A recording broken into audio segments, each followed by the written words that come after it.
ये कहा जा रहा था कि शेख हसीना की मांग ये की जा रही थी कि शेख हसीना को बांग्लादेश छोड़ना होगा।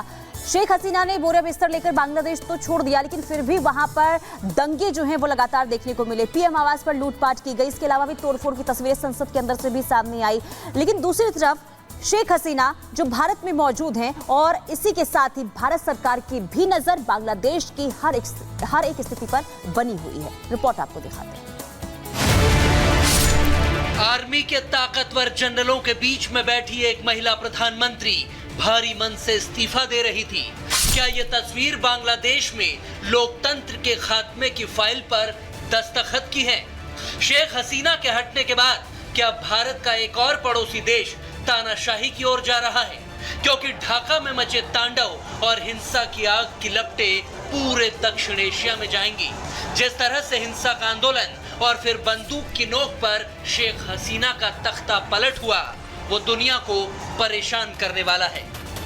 21वीं सदी में ऐसी तस्वीरें किसी जंगल राज की याद दिलाती हैं। ऐसा लग रहा है मानो बांग्लादेश अब हुड़दंगियों के हवाले है, जहां ना कोई कानून है ना न्याय है, बस है तो भीड़ और उसमें सरेआम बवाल, हंगामा और हिंसा। देखिए कैसे ढाका में पीएम आवास में भीड़ घुस गई। शेख हसीना के आवास में हुड़दंगियों ने धावा बोल दिया और खाना तक लूट कर खाने लगे। ऐसी ही तस्वीरें आपने श्रीलंका में देखी होगी। अब बांग्लादेश में भी हालात श्रीलंका जैसे हो गए हैं। पीएम आवास में लगे बेड पर प्रदर्शनकारियों ने कब्जा कर लिया। यहाँ तक कि कुछ लोग तो रजाई तक लूट कर ले गए। लूटपाट ऐसी मची थी कि प्रदर्शनकारी पीएम आवास से बतख, मछली, खरगोश तक चुरा कर ले गए। पीएम आवास के पूरे बंगले में बवाल कर दिया। तालाब में नहाने लगे, नाव तक चलाई गई। यह सब हुआ शेख हसीना को हटाने के लिए। आखिरकार हिंसक प्रदर्शनकारियों और सेना के दबाव में हसीना ने पद छोड़ ही दिया।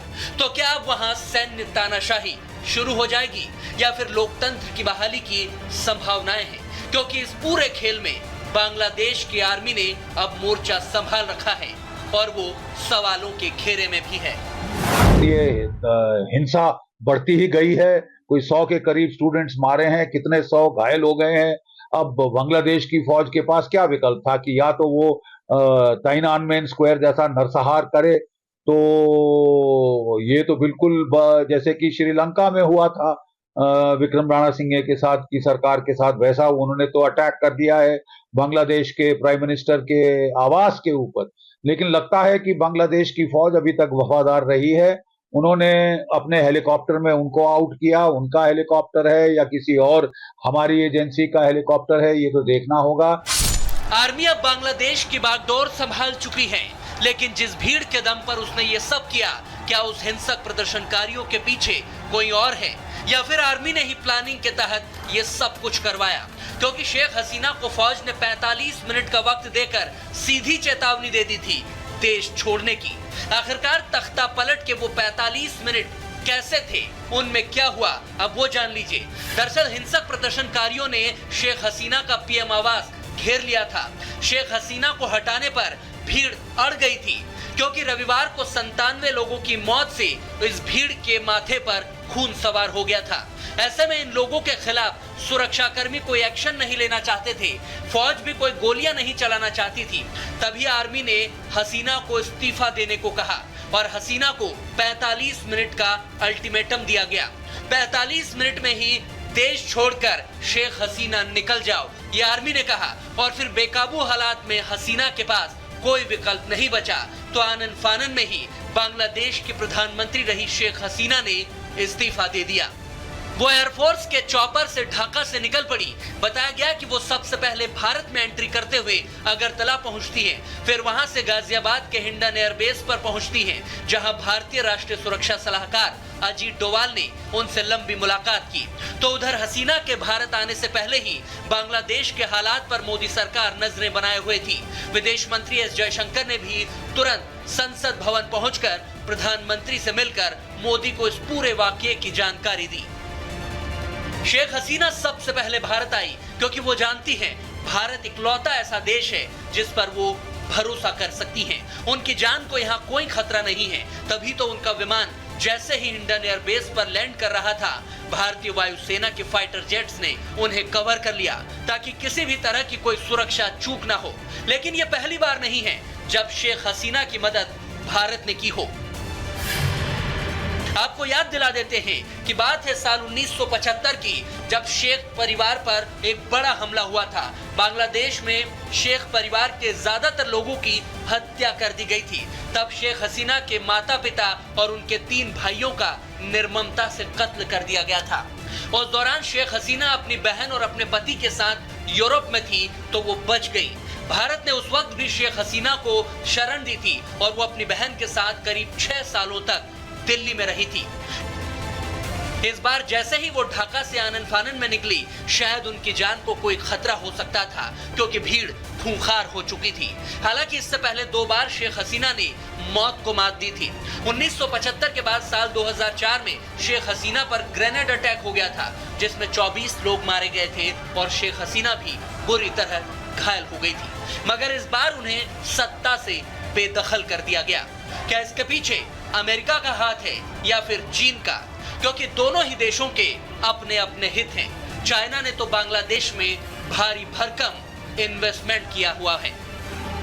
इसमें कोई शक नहीं है कि चाइना का एक बहुत बड़े स्टेक्स हैं बांग्लादेश में, और चिटागोंग पोर्ट में काफ़ी कॉन्ट्रैक्ट्स चाइना ने ले रखे हैं, और चाइना ने अपना जो वेपन्स और अपना सप्लाईज जो डिफेंस के लिए है वो बांग्लादेश आदमी को भी वो दे रहे हैं। काफ़ी इसके ऊपर कॉन्ट्रैक्ट्स भी साइन हो चुके हैं। और हाल ही में जब शेख हसीना चाइना का दौरा हुआ था, वो अपना दौरा बीच में छोड़ के वापस आई। उसकी एक ख़ास वजह बतलाई जाती है कि चाइना उनको प्रेशराइज कर रहा था और बड़े बांग्लादेश में अपने आप को इन्वॉल्व करने के लिए, जो शेख हसीना को मंजूर नहीं था, इसलिए वो जल्दी अपना दौरा अपना ख़त्म करके वापस आई।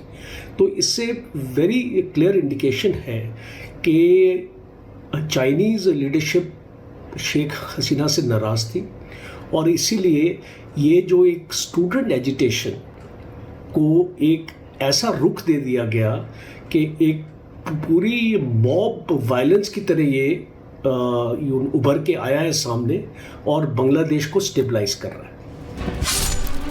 विदेशी ताकतें क्या बांग्लादेश में हिंसा की आग भड़का रही हैं? क्योंकि अचानक एक मुद्दे पर लाखों लोग सड़कों पर आ जाए, यह आसानी से हजम नहीं होता।